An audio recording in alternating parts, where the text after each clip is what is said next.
بسم الله الرحمن الرحیم فصل دا بل فصل دی. الکلام لفظ کلام دا یو لفظ دی،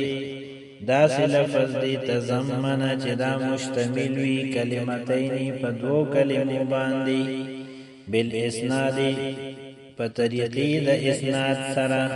یعنی دا کلام اغا لفظ دی چه پا دی که دو کلمی راغلی وی او د دغه دو کلمو په خپل مینس کې تعلق د اسناد وی، یعنی یو مسند وی او بل مسند الیه. او بیا د دواړه کلمې چې دي دو کلمې کې دل د عام دي، یعنی حقیقتا دو کلمې وی لکه زید قائم، په دې ځای کې زید یو کلمه ده او قائمون دا بل کلمه، او په حقیقت کې دواړه کلمې دا موجود دي، دو دي، زیات نه دي، د دوه نه کم نه. یا حکمن دو کلمې وی لکه زیدن قائم ابو، په دې ځای کې دا د دوه کلمو نه زیات دي په ظاهر کې، لیکن دا په حکم د زیدن قائم اب کې دي. نو زیدن یو کلمه شو او قائمون دا بل کلمه شو. یا دویم مثال جسقن محمل، جسقن لفظ چی دی نو دا محمل دی، پا دی ځای کې دا جسقن دا پا حقیقت کې کلمه نه ده، لیکن دا پا حکم دا کلمه کې دا ځکه چې د دې عبارت اصل داسې دی چې هاذا اللفظ محمل، دا جسقن لفظ چی دی نو دا محمل دی، نو دا جسقن کلمه هونه ده، لیکن په تعبیر د هاذا اللفظ سره دا حکمن کلمه ده، د حکمن کلمه ویلی شي. او دا دو کلمې لفظن وی لکه ضرب زیدن، په دې ځای کې ضرب یو کلمه ده او زیدن بل کلمه ده، او دواړه دا ملفوظ دی، په دې باندې تلفظ کولی شي. یا دا چې دو کلمې وی خو تقدیرن دو کلمې وی، تلفظ په یو کېږي لیکن په تقدیر کې هغه دو وی، لکه مثال دی اضرب، نو دا په تلفظ کې او په لفظ کې خو یو کلمه ده اضرب، لیکن په دې کې انت ضمیر دا مستتر دی، د دې وجه نه دا تقدیرن دو کلمې شوي او دې ته موږ کلام ویلی شو. بالاسناد د دې مطلب دا دی چې د دې دوه کلمو په خپل مینس کې دا یو ځای کېدل او دا تعلق چې دی نو دا په طریقې د اسناد سره، یعنی په طریقې د موصوف صفت سره نه، په طریقې د مضاف مضاف الیه سره نه، بلکې په طریقې د اسناد سره یو مسند وی او بل مسند الیه.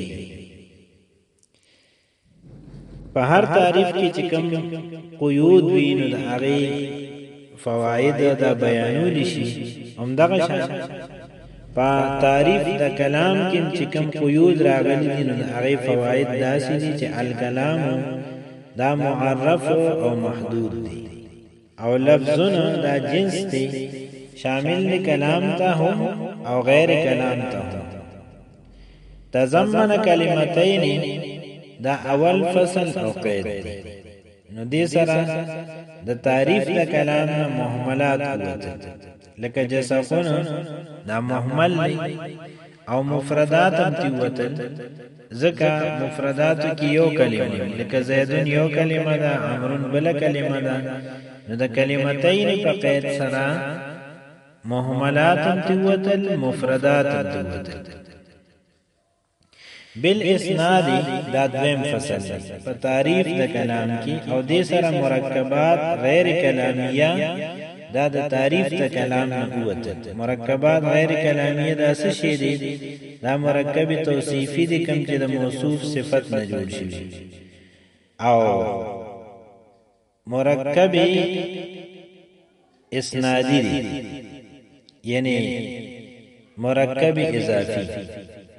لکه غلام زیدین رجل فاضل. اوس په دې ځای کې په تعریف د کلام کې صرف مرکبات کلامیه باقی پاتې شو، او مرکبات کلامیه دا عام دی دا کلا جمله خبریه وی لکه قام زیدن او زیدن قائمون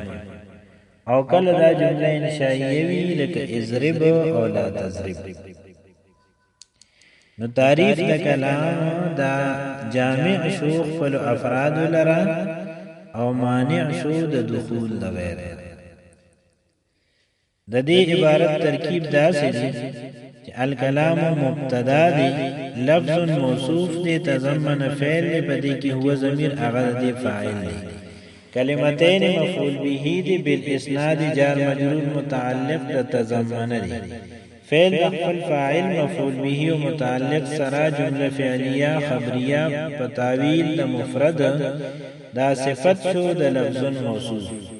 موصوف سره د خپل صفت نه خبر د مبتدا شو مبتدا سره د خبر نه دا جمله اسمیه خبریه شو د دې عبارت نحوی اجرا وسنګ کې ناغه داسره چې په دې عبارت کې الکلام